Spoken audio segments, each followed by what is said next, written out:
Special మన CBI ఇచ్చిన clean మన ఛార్జ్ షీట్ ప్రకారం ఆ నెయ్యి కాదు, ఇది పామాయిల్తో పాటు రసాయనాలు కలిపింది. దీన్ని కూర్చోబెట్టి వాళ్ళు ఇంత మాట్లాడుతున్నారు. ఇది ఖచ్చితంగా ప్రజల మధ్యకి వెళ్ళాలి. దీని నుంచి లబ్ధి పొందేది ఏం లేదు ఇక్కడ.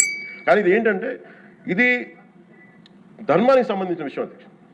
ఇదే ఇష్యూ కనుక, ఇదే సమస్య కనుక ఏ ఒక్క మతానికి జరుగుంటే, హిందూ ధర్మానికి కాకుండా, వెంకటేశ్వర స్వామి వారికి కాకుండా ఇంకెవరికి జరిగినా కానీ ఈ దేశం గగ్గులైపోయింది, ప్రపంచం అంతా గగ్గులు పెట్టేసేవాడు.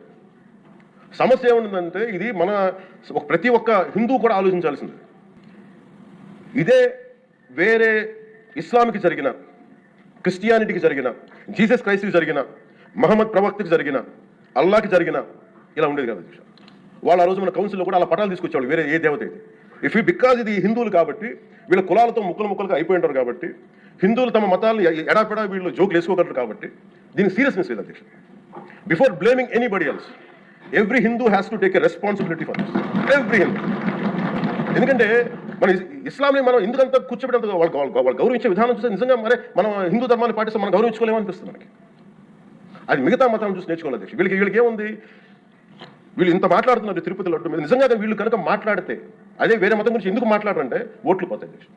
హిందువుల ఓట్లు చాలా ఈజీగా ముక్కలు కులాలను చేసి పెట్టేసి పోతాయి. ఆ వెంకటేశ్వరం కాబట్టి శివుడు ఉంటాడు, శివుడు కాబట్టి అమ్మవారు ఉంటుంది, ఈజీ వాళ్ళకి.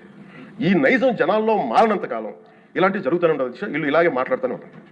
ఇది లోపల నుంచి మనందరం కదలాలి, ఇర్రెస్పెక్ట్ ఆఫ్ పార్టీస్.